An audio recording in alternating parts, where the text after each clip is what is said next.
네, 6월의 마지막 날 예배 자리에 나오신 성도님들 가운데 우리 하나님의 은총이 함께 하시기를 기원합니다. 시간이 참 빨리 지나서 어느덧 이제 한 해의 그러한 전반전을 끝내는 오늘이 6월의 마지막 날이 되었고요. 이제 내일부터 7월 달 이제 우리가 후반기를 시작하게 되어지는데, 소망하기는 우리 한 해의 중간에 서서 오늘 드려지는 예배를 통하여 우리의 삶을 다시 한번 조율하고 복음의 원음을 회복하는 은혜로운 예배 자리 되기를 소망합니다. 우리 주변에 계신 분들과 함께 인사하실 때 덕분에 여기까지 올 수 있었습니다. 같이 한번 인사하실까요? 네, 덕분에 여기까지 올 수 있었습니다. 다시 한번 인사하실 때는 모든 것이 하나님의 은혜였습니다. 다시 한번 인사하시면 좋겠습니다. 모든 것이 하나님의 은혜였습니다. 네, 마이크 볼륨을 조금만 올려주시면 감사하겠습니다. 저는 오늘 이 하프타임과 같은 주일 예배를 시작하면서 여러분들에게 먼저 질문을 좀 하나 드리고 싶은데요. 화면을 보여주시면 우리가 자주 사용하는 4가지의 문장 부호가 있습니다. 여러분, 이 중에서 여러분의 지나온 6개월의 삶을 표현할 수 있는 문장 부호는 어떤 것이 있는지, 여러분의 현재 믿음 생활과 신앙 생활을 나타낼 수 있는 문장 부호는 어떤 것이 있는지 하나 좀 골라보시면 좋을 것 같은데요.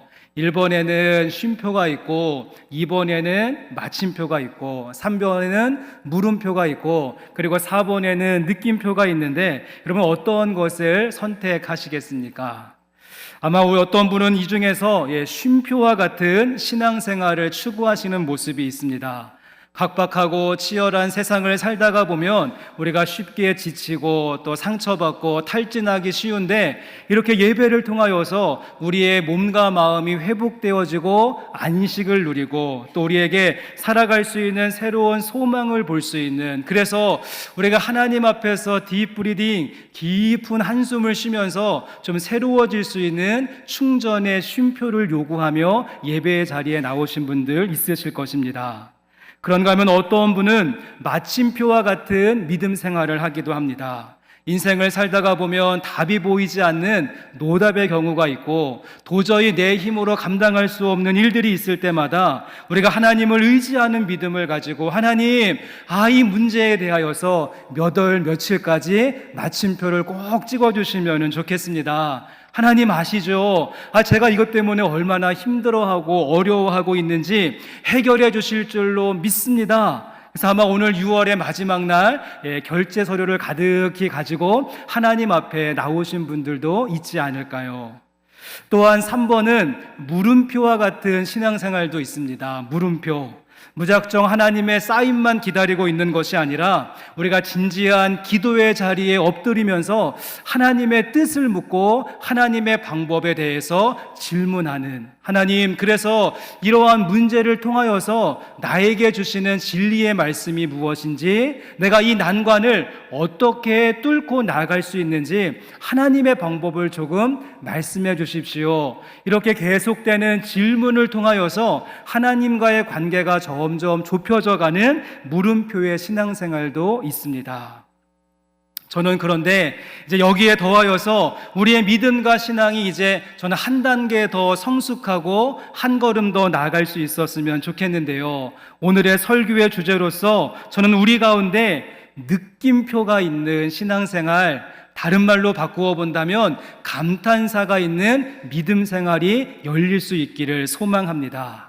물론 우리들 가운데 편안한 안식과 쉼을 얻는 쉼표의 모습도 필요하고, 전적으로 하나님을 의지할 수 있는 마침표도 요구되어지고, 하나님의 뜻과 방법을 찾고 구하는 물음표의 갈망도 있어야 되겠지만, 여기서 한 걸음 더 나가서 우리들의 신앙과 삶이 느낌표로 채워질 수 있고 감탄사로 가득 찰 수 있는 그런 모습으로 우리가 상반기를 마무리하고 하반기를 출발할 수 있는 모습이 우리 가운데 있었으면 좋겠습니다.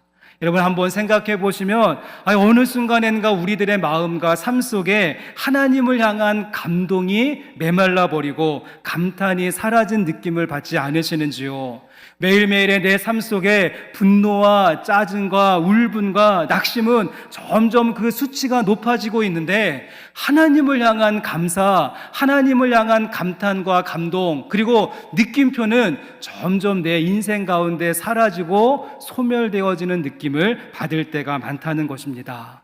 그래서 하나님이 창조하신 피조 세계를 보아도, 우리가 구원받았다라고 하는 복음의 놀라운 소식을 들어도, 우리가 성경 속에서 기적의 사건을 읽어도, 하나님께서 주도하시는 세밀한 역사의 일들을 보아도 여러분 어떻습니까? 권태기를 겪고 있는 그 연인들처럼 그냥 무덤덤하게 감동하지 못하고 감탄하지 못한 채 느낌표가 사라진 시간들을 보내고 계시는 것은 아닙니까?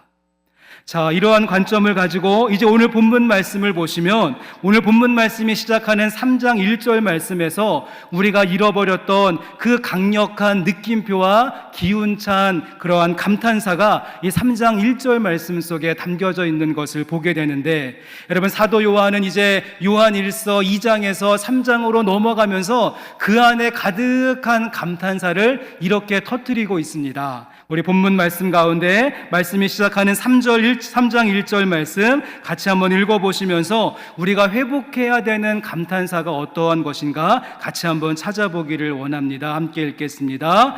보라, 아버지께서 어떠한 사랑을 우리에게 베푸사 하나님의 자녀라 일컬음을 받게 하셨는가.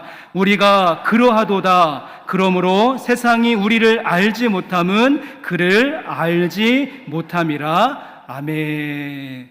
여러분, 저희가 보는 성경의 참 아쉬운 점은 무엇인가 하면 모든 성경이 같은 글꼴과 같은 사이즈로 기록되어져 있기 때문에 이 말씀을 선포하고 기록하고 있는 저자의 그 기분과 느낌이 우리에게 잘 전달되지 않는 경향이 있습니다. 분명히 하나님의 영감을 받아서 말씀을 기록하는 저자가 그 말씀을 쓰고 선포하고 있는 그 현장에서 뿜어내고 터뜨리고 있는 그러한 감정과 분위기가 있을 텐데 그 느낌이 잘 전달되지 않는 아쉬움이 있다는 것이죠. 저는 그래서 우리가 말씀을 읽거나 말씀을 묵상할 때 이 본문의 말씀을 평면적으로 보기보다는 입체적으로 읽을 수 있는 노력이 필요하다라고 생각을 하는데요.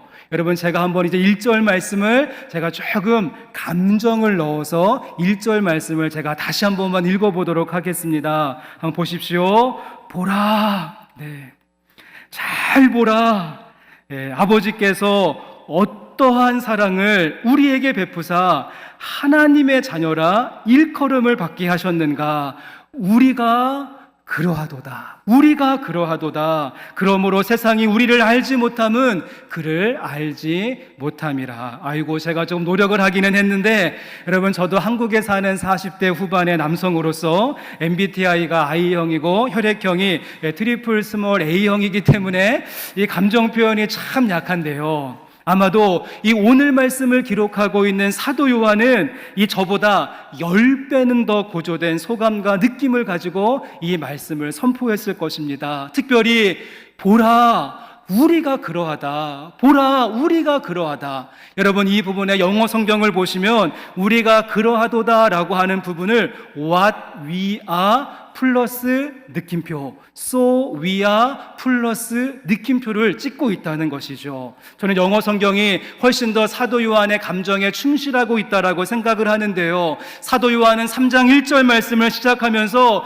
우리가 그러하다고, 우리가 그러한 존재다라고 감탄을 하고 있습니다. 우리는 하나님의 어떠한 사랑, 그 감당할 수 없는 사랑으로 인하여서 하나님의 자녀의 삶을 살아갑니다. 우리가 바로 그러한 존재입니다. 느낌표를 찍으며 요한일서 말씀 가운데 유일하게 한 구절 이 말씀에 느낌표를 찍으며 감탄사를 가지고 말씀을 고백하고 있음을 보게 되어집니다. 여러분, 저도 그렇습니다. 제가 영생교회에 처음 부임하던 날 얼마나 가슴이 뛰고 감사와 감격이 넘쳐났는지 모릅니다. 도대체 내가 뭐라고 이러한 중요한 자리와 역할을 맡겨주시는 것인가? 이렇게 잘 다져진 토양과 밭 위에 서서 훌륭하신 성도님들과 함께 주님의 몸된 교회를 세워나간다는 것, 여러분 저에게는 감탄 그 자체였습니다. 그래서 제 스스로 what 위야 느낌표, so 위야 느낌표가 남발하는, 느낌표가 충만한 그러한 저의 사역의 출발이었는데요. 여러분, 그런데 이제 6개월씩 한 3번의 텀이 돌고 나니까 어떻게 되어졌을까요? 여전히 과분한 자리다라고 하는 소감은 변함이 없지만 그 제 안에 넘쳤던 읍스, 와우, 오메나, 대박 이러한 감탄사들이 제 안에서 점점 사라지고 약화되어져 있는 모습을 보게 된다는 것입니다. 6월의 마지막 날 예배의 자리에 나오신 성도 여러분, 우리 소망하기는 지나온 상반기를 돌아보시면서 여러분 안에 약화되어져 있고 희미해져 버린 이 믿음의 감탄사들이 회복되는 은혜가 있기를 원합니다. 그래서 여러분의 전반전과 후반전의 삶을 하나님을 향한 느낌표로 이어갈 수 있는 은혜가 우리 가운데 있기를 간절히 기대합니다. 자, 이제 이런 의미를 담아서 우리가 3장 1절 말씀을 다시 한 번만 읽어보시겠는데요. 우리 이번에 읽으실 때는 밋밋하게 평범하게 읽지 마시고 이 사도 요한의 그 감탄사, 그 감정을 한번 생각하시면서 우리도 조금 업되어서 이 말씀을 같이 한번 읽어보시겠는데요. 도레미파솔 보라. 너무 높네요. 솔은 좀 높고 도레미 정도의 그런 우리 힘을 주어서 이 3장 1절 말씀 다시 한번 감격하며 우리 읽어보도록 하겠습니다. 보라, 아버지께서 어떠한 사랑을 우리에게 베푸사 하나님의 자녀라 일컬음을 받게 하셨는가. 우리가 그러하도다. 그러므로 세상이 우리를 알지 못함은 그를 알지 못함이라. 아멘. 성도 여러분, 평안과 안식을 주는 쉼표를 넘어서 필요한 것으로 채움받는 마침표를 넘어서 하나님의 뜻과 방법을 구하는 물음표를 넘어서 우리가 그러하도다 느낌표로 채워가는 감탄사가 있는 인생길 되실 수 있기를 주님의 이름으로 간절히 축복합니다. 자, 이제 우리가 그렇다고 한다면 우리가 어떻게 할 때 잃어버리고 점점 소멸되어지고 있는 이 감탄사를 우리들의 삶 속에서 회복하고 느낌표가 충만한 그러한 신앙의 길을 걸어갈 수 있는 것인가? 우리가 함께 읽으신 본문 말씀, 이 요한일서 3장 앞부분에 보시면 이 편지를 쓰고 있는 사도 요한이 편지를 받고 있는 이 성도들을 향하여서 무엇 하는 자라고 하는 표현을 여러 번 반복하는 것을 확인하실 수 있습니다. 저는 그래서 오늘 이 중에서 3가지의 무엇 하는 자, 이런 호칭을 통하여서 우리 가운데 감탄사의 회복을 이루어갈 수 있는 방법을 여러분들에게 안내하고자 하는데요. 여러분, 이 중에서 가장 먼저 우리가 어떠한 사람이 될 때, 우리가 어떠한 자가 될 때 감탄사로 반응하는 인생을 살아갈 수 있는가? 우리 첫 번째로 3절의 말씀 같이 한번 읽어보시겠습니다. 3절입니다. 주를 향하여 이 소망을 가진 자마다 그의 깨끗하심과 같이 자기를 깨끗하게 하느니라. 아멘. 여러분, 가장 먼저 언급되고 있는 사람은 어떠한 사람인가 하면 주를 향하여서 이 소망을 가진 자들이, 주를 향하여서 소망을 가진 자들이 감탄사의 회복을 이루어낼 수 있다는 것이죠. 소망을 갖되 특별히 주를 향하여서 주님을 향한 소망이 우리 가운데 있어야 된다는 것입니다. 우리가 하나님의 자녀가 되기 이전의 삶은요, 우린 철저하게 땅에 기초를 두고 있고 땅에 묶여있는 삶을 살아가고 있었습니다. 그래서 생각하고 추구하고 기대하는 모든 것들이 이 땅에 있는 것들의 중심이었던 것이죠. 우리가 땅에 묶여있다 보니까 내가 흙수를 가지고 태어난 것이 불평이 되기도 했고, 성공하지 못한 일들 때문에 조바심이 생기기도 했고, 좋지 못한 환경 때문에 불평하고 병들고 쇠약하는 자신을 보면서 초라한 느낌을 받는 것이 땅을 기초로 한 사람들의 특징이라고 할 수가 있을 것입니다. 하지만 이제 우리가 하나님의 자녀가 되는 순간 우리의 시선과 우리의 관점이 바뀌게 되어지는데, 땅을 바라보던 관점에서 하늘을 보게 되어지고 현실을 넘어서 영원한 본향을 소망하게 되어지며 환경을 넘어 역사하시는 주님의 손길을 볼 수 있게 되어지는데, 이 모든 것을 묶어서 오늘 사도 요한은요, 이것이 소망이다라고 말씀해주고 있다는 사실입니다. 한동안 화제가 되었던 책 가운데 절벽사회라고 하는 책이 있었습니다. 이 책은 한국 사회를 진단하는 그러한 책으로서 읽어보지 않더라도 절벽사회, 우리가 제목만 들어도 어떤 내용이 담겨져 있을지 피부로 느껴지는 책이지 않습니까?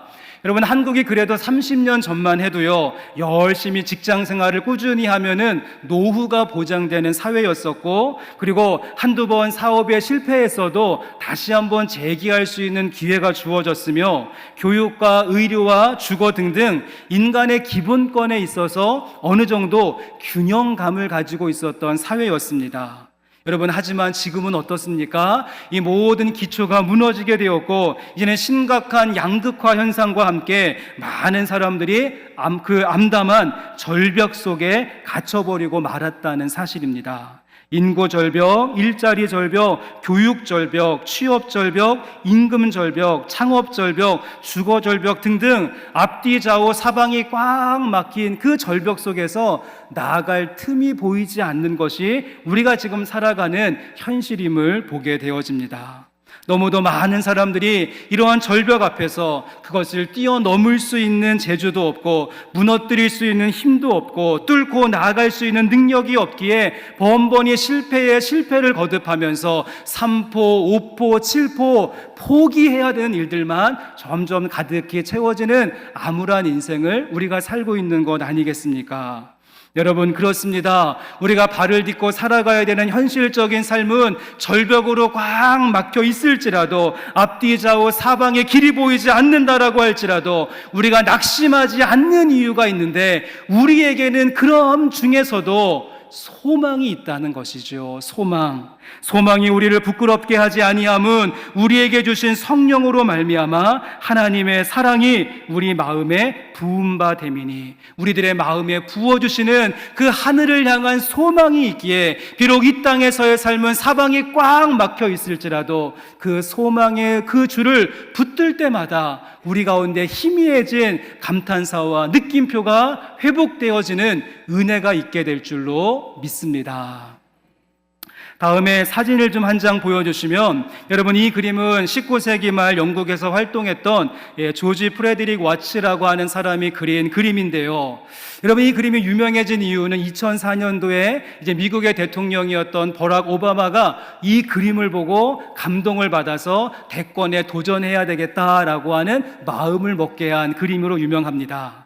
그림을 자세히 보시면 이제 한 여인이 둥근 그 공 위에 앉아서 쓰러질 듯이 슬픈 표정을 가지고 이제 하프를 연주하고 있고요. 그리고 이 여인의 눈은 가리워져 있습니다. 그리고 이 하프는 쇠사슬에 묶여 있으며, 자세하게 보시면 원래 하프의 줄이 47개의 줄이 있는데 모든 줄이 끊어지고 마지막 한 줄만 남아있는 그러한 상태의 그림인 것을 보게 됩니다. 여러분, 그런데 이 그림의 제목이 무엇인지 아십니까? 애처롭게 쓰러질 듯이 위태롭게 연주하는, 여러분, 이 그림의 제목이 희망이라고 하는 제목을 가지고 있습니다. 희망, 절망이 맞을 것 같은데 아이러니하게도 희망이다라고 하는 제목을 가지고 있죠. 그 이유가 무엇인가 하면, 이 작가가 이 그림을 그리면서 표현하고 싶었던 것은 사방의 모든 것은 소망이 없어 보이지만 아직 하프에 한 줄이 남아있다는 것이죠. 46개의 모든 줄은 끊어지고 마지막 남아있는 줄 한 줄만 남아있을지라도 그 줄을 가지고 계속해서 연주를 이어갈 수 있기 때문에 희망과 소망이라고 하는 제목이 붙여지게 되어졌습니다. 클래식 음악 가운데도 G선상의 아리아라고 하는 곡은요, 바이올린에 4개의 현이 있는데 그 4개의 현 가운데 G현 한 가지의 현만 가지고 노래하면서 감탄사를 자아낼 수 있는 것처럼, 우리의 인생길 가운데 모든 것이 다 끊어지고 앞이 보이지 않고 쇠사슬에 묶여있고 슬픈 분위기가 자욱하고 위태로운 자리에 있을지라도 우리에게 마지막 쥐선 하나의 라인이 남아있는데, 여러분, 그 줄과 그 끈은 무엇입니까? 우리가 그럼에도 불구하고 하나님의 자녀라는 사실, 우리가 그러하도다라고 하는 이 느낌표의 줄이 우리 가운데 있게 되어질 때 우린 소망을 주님께 걸며 다시 한번 일어서게 될 줄로 믿습니다. 여러분, 새로운 하반기를 출발하시면서 여러 가지 어려운 일들이 예상되어지고 내가 절벽 사회 가운데 파묻혀 있을지라도 주를 향한 소망을 노래하는 자가 되셔서 마지막 줄로 지선상의 아리아, 하나님의 살아계심을 연주할 수 있는 감탄사가 있는 인생길 되실 수 있기를 주님의 이름으로 간절히 소망합니다. 자, 그런가 하면 우리가 두 번째로 살펴보고 눈여겨볼 수 있는 무엇 하는 자라고 하는 표현이 오늘 말씀 가운데 또 등장을 하는데요. 우리 이번에는 6절의 말씀, 본문 말씀 가운데 6절의 말씀 같이 한번 읽어보도록 하시겠습니다. 그 안에 거하는 자마다 범죄하지 아니하나니 범죄하는 자마다 그를 보지도 못하였고 그를 알지도 못하였느니라. 아멘. 이번엔 또 어떤 자라가 느낌표를 회복할 수 있다라고 이야기하는가 하면 6절 말씀 시작하는 첫 문장이 그 안에 거하는 자마다, 그 안에 거하는 자, 주님 안에 거하는 자에게는 반드시 그 감탄사의 회복이 있다라고 말씀하고 있는 것이죠. 여러분, 잠깐 지난번 말씀을 생각해 보시면 저희가 지난주에는 설립감사주일로 함께 예배를 드렸고, 그 전주에 제가 이 요한일서 2장 말씀 마지막 부분을 가지고 설명을 드리고 말씀을 드릴 때 2장 말씀 마지막에 거한다라고 하는 말씀이 6번이나 반복된다라고 소개를 해드렸습니다. 그래서 애매모호한 시대에 틀린 것은 없고 다른 것만 있다라고 이야기하는 이 포스트 모던 시대 가운데 우리 그리스도인들의 지피지기 승리의 방식은 무엇인가 하면 예수님 안에 거하고 성령님 안에 거하고 하나님 안에 거함이다라고 말씀을 드리면서 연약하고 찢어지기 쉬운 종이 한 장 같은 우리들의 모습이 이 성경책 속에 거하게 되어지면 우리의 연약함이 사라진다라고 제가 말씀을 드리지 않았습니까? 이렇게 이야기했었던 지금 사도 요한은 이제 그 장을 바꾸어서 3장 말씀 시작하는 초입에 또다시 한번 거함에 대해서 이야기하며 주님 안에 거하는 사람이, 주님 안에 거할 수 있는 사람이 그 잃어버렸던 감탄사와 느낌표를 회복하게 된다라고 말씀해 주고 있습니다. 특별히 오늘 사도 요한은 이 거함을 이야기할 때 아버지와 아들, 부모와 자녀의 관계성을 가지고 설명하고 있는 것을 보게 됩니다. 여러분, 잠깐 9절 말씀을 참고해 보시면 거하는 자에 대한 또 다른 표현이 9절 말씀에 있는데요. 9절 말씀에 하나님께로부터 난 자마다 죄를 짓지 아니하나니 이는 하나님의 씨가 그의 속에 거함이요 그도 범죄하지 못하는 것은 하나님께로부터 났습니다 라고 말하면서 하나님께 거하는 자를 하나님으로부터 난 자다라고 이야기하면서 우리 안에 그 하나님의 씨가 있기 때문에 6절 말씀과 같이 동일하게 죄를 짓지 않고 그의 안에 거할 수 있다라고 말씀하고 있는 것입니다. 전 이 부분에 대한 요한일서 주석을 참고하다가 참 공감이 되는 부분을 한번 발견하게 되어졌습니다. 여러분, 신약 말씀 가운데 하나님의 자녀됨에 대해서 가장 많이 강조하는 사람이 첫 번째는 사도 바울이고 두 번째는 사도 요한이라고 할 수 있는데요. 이 바울과 요한이 하나님의 자녀라고 하는 표현을 쓸 때 즐겨 사용하는 헬러어가 좀 다르다라고 하는 그러한 주석의 내용이 있었습니다. 여러분, 사도 바울은 하나님의 자녀를 이야기할 때 휘오스라고 하는 용어를 많이 쓰고 오늘 말씀을 기록하고 있는 사도 요한은 테크나라고 하는 용어를 많이 쓰는데 어떠한 다른 차이점이 있는가 하면 사도 바울이 많이 썼던 휘오스라고 하는 말은요, 법적인 근거를 이야기할 때, 그래서 호적상, 문서상 이 사람은 아들이 아니었는데 이제 양자가 되어져서 아들이 되어지고 유업을 받을 수 있게 되어졌습니다. 법적인 근거를 이야기할 때는 휘오스라고 하는 말을 많이 쓰고요. 오늘 이 사도 요한이 쓰고 싶었던 오늘 1절 말씀에도 3절 말씀에도 반복되는 하나님의 자녀에서 자녀 테크나는 이런 문서가 중요한 것이 아니라 내가 하나님과 관계 속에서 아버지와 아들과 딸과 자녀의 모습이 되어졌다. 우리 가운데 가인의 피를 다 쏟아버리시고 예수 그리스도의 보혈을 부어주셨기 때문에 우리는 이런 문서 따지지 않아도 하나님과 자녀의 모습으로 우리가 관계 속에 사귐의 모습으로 나아갈 수 있다. 관계를 중요시 여기는 것이 이 테크나라고 하는 말의 의미라고 하는 그런 내용을 보게 되어졌습니다. 저는 소망하기는 이 두 가지 모두가 주님 안에 거하는 자들에게 필요한 부분이라고 생각이 되어집니다. 우리가 주님 안에 거하는 법적인 자녀의 신분의 확증도 필요하고 거기서 그치는 것이 아니라 그 날마다 사귐의 자리에서 정말 아들과 딸과 자녀로서 누리게 되어지는 그 은혜와 복이 관계적인 측면으로 나타날 수 있어야 된다는 것입니다. 전 개인적으로 말씀을 묵상하면서 이 대목에서 저희 아버지가 조금 생각이 났습니다. 여러분, 저희 아버지는 참 좋으신 분입니다. 무엇이 그렇게 급하셨는지 21살에 결혼을 하시고 22살에 저를 낳으셨죠. 이제 그 다음에 군대도 다녀오시고 대학도 마치셔서 아버지하고 저하고 나이 차이가 21살밖에 되지를 않습니다. 아마 저를 더 엄하게 키우시고 또 바르게 훈계하시려고 참 많이 애쓰셨는데 그렇게 저에게 본이 되어지고 또 사랑을 많이 베푸셨던 저희 아버지가 은퇴를 이제 얼마 앞두고 계십니다.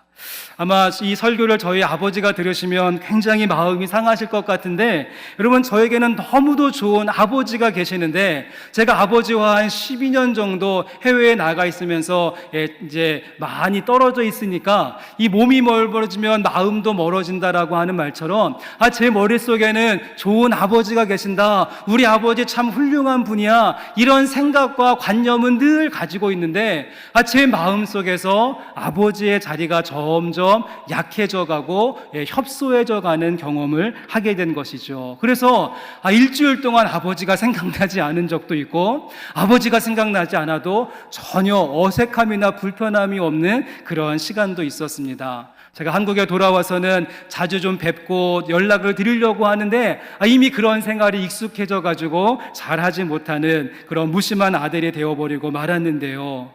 여전히 저희 아버지는 좋은 아버지이십니다. 새벽마다 아들을 위해서 기도해 주시고 또 목회자로서 좋은 본을 보여주신 참 좋은 아버지. 그런데 나의 머릿속에는 좋은 아버지가 있다 생각만 있을 뿐이지 마음속에 아버지의 존재가 점점 약해져가는 그런 모습.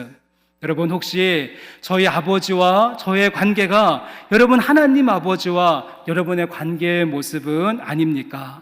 우리가 신학적으로, 교리적으로, 지식적으로 하나님이 우리 아버지가 되시고 우린 그분의 자녀입니다, 너무도 선명하게 알고 있는데 우리들의 가슴 속에서 하나님을 향한 감탄사가 사라지게 됨으로 말미암아 우리가 그러하도다 이런 선포를 들어도 전혀 감각이 없는, 그냥 머릿속으로만 이해하는 하나님 아버지의 관념이 우리 속에 있는 것은 아닌지. 성도 여러분, 소망하기는 저와 여러분들 가운데 그의 안에 거한다라고 하는 이 고백이 날마다 새로워질 수 있기를 원합니다. 그래서 히오스, 머릿속으로 이해하고 그치는 것이 아니라 테크나 가슴속으로 경험케 되어지는 아버지 하나님의 은혜가 여러분의 삶 가운데 가득히 채워져서 우리가 그러하도다, 우리가 그러하도다 이러한 선포를 들을 때마다 더 높은 음으로 감탄하고 감사할 수 있는 저와 여러분의 모습, 우리가 주님의 품 안에 있는 자식들 되실 수 있기를 주의 이름으로 간절히 소망합니다.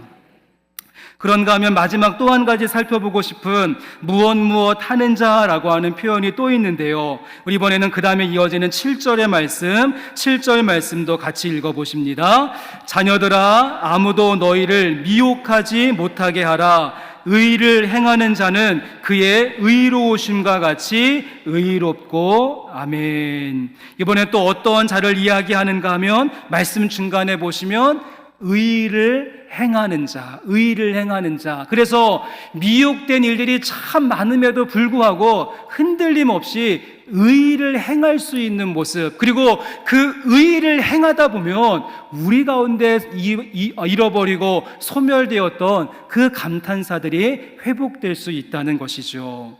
여러분, 다음 슬라이드를 한번 보여주시면 생김새가 비슷한 두 개의 단어가 있습니다. 한쪽에는 이로움이라고 하는 말이 있고 반대쪽에는 의로움이라고 하는 말이 있는데, 짝대기 하나 긋고 안 긋고의 차이인데 참 내용과 그 의미는 달라집니다. 여러분, 유행가 가운데 남이라는 글자에 점 하나를 지우면 님이 되고, 님이라는 글자에 점 하나를 찍으면 도로 남이 되는 장난 같은 인생사, 이런 노래가 있는데, 그 의미와 비슷한 것이죠. 짝대기 하나 긋고 안 긋고의 차이인데, 이로움과 의로움은 그 방향성이 참 다릅니다. 이로움은 철저하게 이것이 나에게 이롭고 나에게 유익이 되고 나에게 도움이 되어지는가, 이로움을 추구하는 인생이 있는가 하면, 의로움은요, 이것이 내가 하나님 앞에서 정말 의롭고 선하고 좋은 일이고 하나님께서 기뻐하시는 일인 것인가, 먼저 그의 나라와 의를 구하는 선택의 길이 있습니다.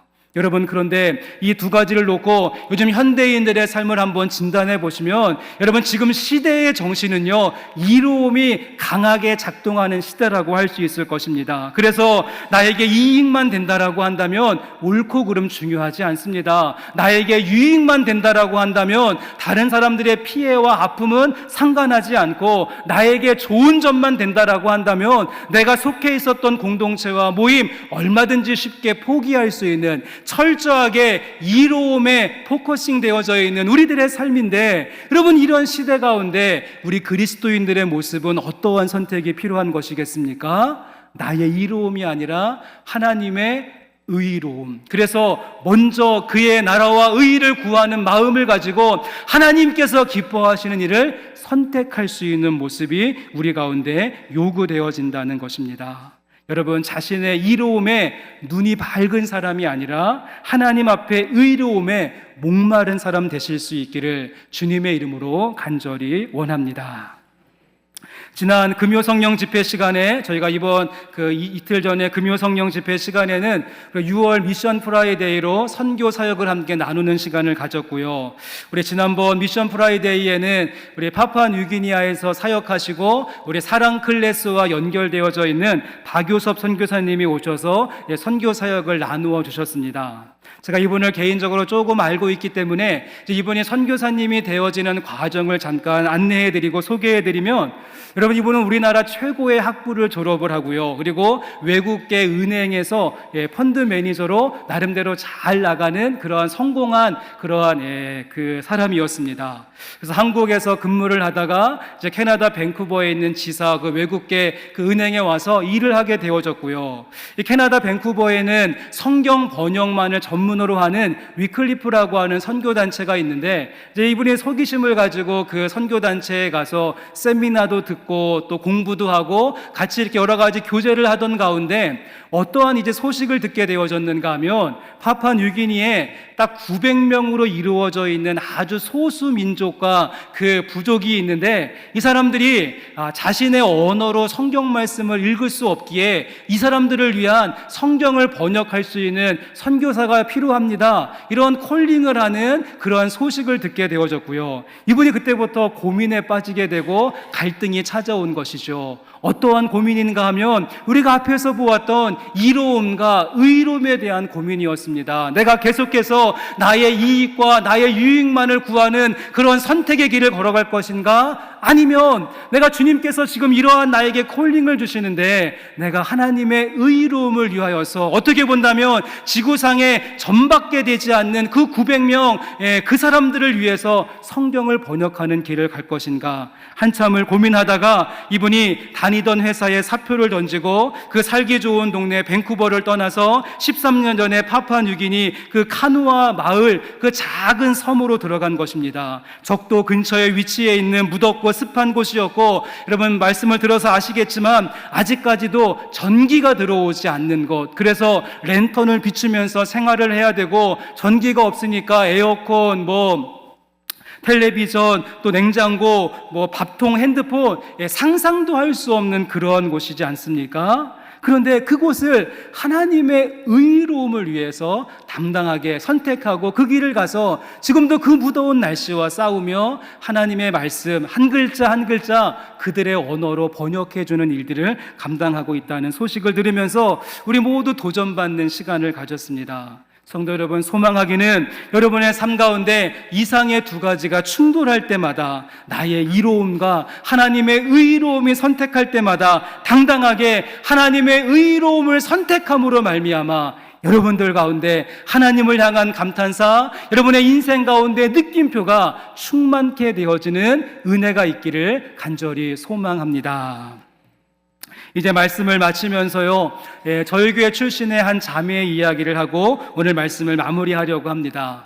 저희 교회에서 쭉 성장을 해서 교회에서 반주도 봉사하고 열심히 이렇게 하나님의 일들을 감당하고 신앙생활을 참 이쁘게 하던 자매가 이제는 그 취업이 외지로 나가게 되어져서 익산을 떠나서 이제 외지에서 이제 근무를 하게 되어졌습니다. 또 감사한 것은 얼마 전에 결혼을 좀 하게 되어졌는데요. 결혼을 하면서 다니던 직장을 이제 사직을 하고 퇴직을 하게 되어졌죠. 그래서 퇴직을 하게 되니까 퇴직금이 나오지 않겠습니까? 아니, 이 신혼부부니까 얼마나 필요한 살림도 많고 또 해야 될 것도 많은데 너무도 기특하고 감사한 것은 자신이 영생교회를 다닐 때 2번 정도의 교회에서 장학금을 받았던 그런 기억이 있어서 나도 섬김의 모습을 가지고 후배들에게 도움을 되고자 하는 따뜻한 마음을 가지고 지난주에 선뜻 장학헌금 500만 원을 보내왔습니다.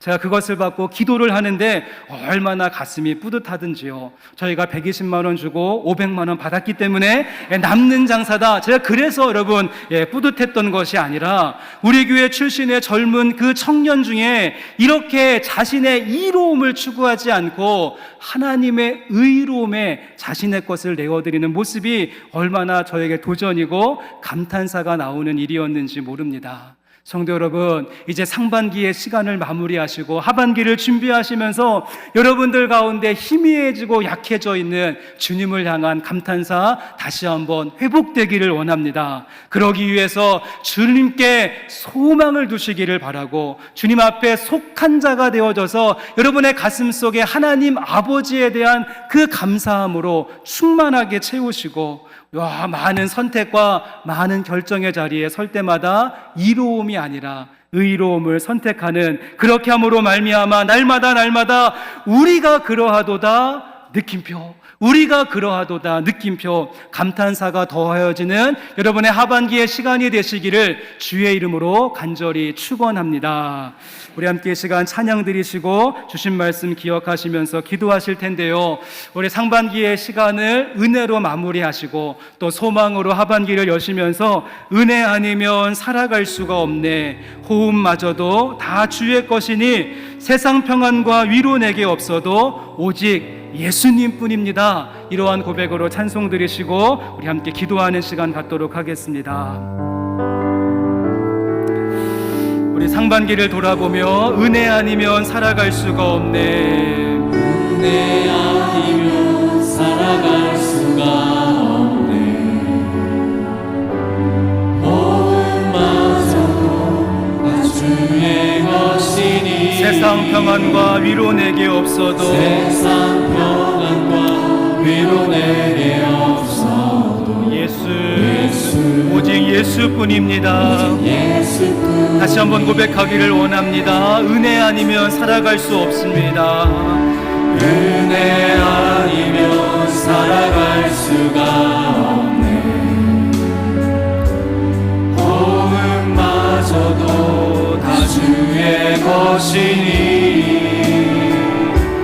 세상 평안과 위로 내게 없어 예수 오직 예수뿐입니다. 오직 예수뿐이 그 신계획 다 볼 수 없고 그 신계획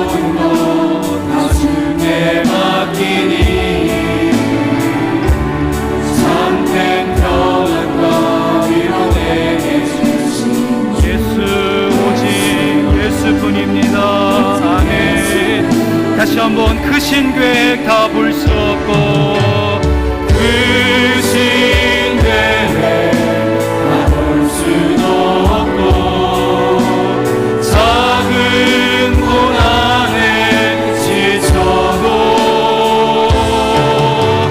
주께 묻기 나의 모든 삶 버티고 견디게 하시네. 주님을 의지하며 은혜 아니며 살아갈 수가 나의 모든 것 다 주께 맡기니 참된 평안과 위로 내게 주신 주 예수 오직 예수뿐입니다. 오직 예수 우리 함께 이 시간 주신 말씀 붙들고 통성으로 기도하기를 원합니다. 하나님, 내 안에 희미해지고 약해져 있는 하나님을 향한 믿음의 감탄사들이 다시 한번 회복되어지도록 인도하여 주시옵소서. 우리가 그러하도다 우리의 신분과 정체성을 다시 한번 깨닫게 하시고 주님께 소망을 두고 그의 안에 거하며 의의를 행하는 자가 되게 해주셔서 내일부터 시작되는 하반기의 시간들이 하나님을 향한 감탄사로 가득히 채워지는 새로운 인생길 되게 하여 주시옵소서. 은혜 아니면 살아갈 수가 없습니다. 우리를 인도하여 주시옵소서. 이러한 기도 제목을 가지고 함께 우리 시간 통성으로 기도하며 나가겠습니다. 하나님 감사합니다. 우리를 부르셔서 오늘도 예배의 자리에 있게 해주신 하나님 아버지, 은혜 아니면 살아갈 수 없고 은혜 아니면 모든 것 감당할 수 없습니다. 우리의 삶을 새롭게 해주시옵소서. 날마다 주님의 은혜로 충만케 해주시고 우리가 소망을 다시 한번 주님께 굳건하게 세우며 나가겠사오니 하나님께 소망을 두며 의의를 행하고 주님께서 기뻐하시는 삶 속에 우리의 인생을 내어드릴 수 있도록 하나님 도우시고 인도하여 주시옵소서. 넘어진 자리에서 다시 한번 일어설 수 있도록 소망을 주시고 문제와 어려움 앞에 만난 성도들에게 아버지 마침표를 찍어주셔서 새로운 힘을 가지고 나아갈 수 있도록 인도해 주시고 우리에게 안식과 평안을 더하여 주시며 아버지 묻고 질문하고 기도할 때마다 주의 음성을 더하여 말씀해 주시며 더 나아가 느낌표가 가득한 삶으로 우리의 삶을 채워갈 수 있도록 주의 은혜를 더하여 주시옵소서. 믿고 의지합니다. 하나님 함께하여 주시옵소서. 하나님 아버지, 한 해의 전반전과 후반전을 연결하며 예배하는 우리들 가운데 주님께 허락하시는 쉼표가 있기를 원합니다. 지쳐있는 몸과 마음이 안식을 얻고 새로운 소망을 얻을 수 있는 시간 되도록 이 예배 시간에 은혜를 부어주시고 우리 가운데 마침표를 부어주시사 어려움과 문제들이 주님의 손길로 끝맺음을 맺을 수 있도록 인도해 주시고 새롭게 일어설 수 있도록 우리의 손을 붙들어 일으켜 주시옵소서. 기도의 자리에서 엎드리며 주님의 뜻과 방법을 구할 때마다 우리의 나갈 길을 여시고 하나님의 방법을 말씀하여 주시옵소서. 또한 여기에 더하여서 새롭게 펼쳐지는 하반기 동안에는 감탄사와 느낌표가 가득한 주님에 대한 감격이 넘치는 우리의 인생길 되기를 원합니다. 그것을 소망하며 오직 하나님께 주를 향하여 소망을 가진 자 되게 하시고 주님께 속해서 하나님 아버지를 날마다 고백하는 자 되게 하시며 의의를 행하고 의의를 따를 수 있는 먼저 그의 나라와 의의를 구할 수 있는 하늘 백성의 삶으로 인도하여 주시옵소서. 내일부터 시작되는 하반기의 시간들 속에 우리가 그러하도다 느낌표를 고백하며 날마다 감탄이 넘치는 삶으로 우리의 삶을 인도하여 주시옵소서. 거룩하신 예수님의 이름으로 감사하며 기도합니다. 아멘.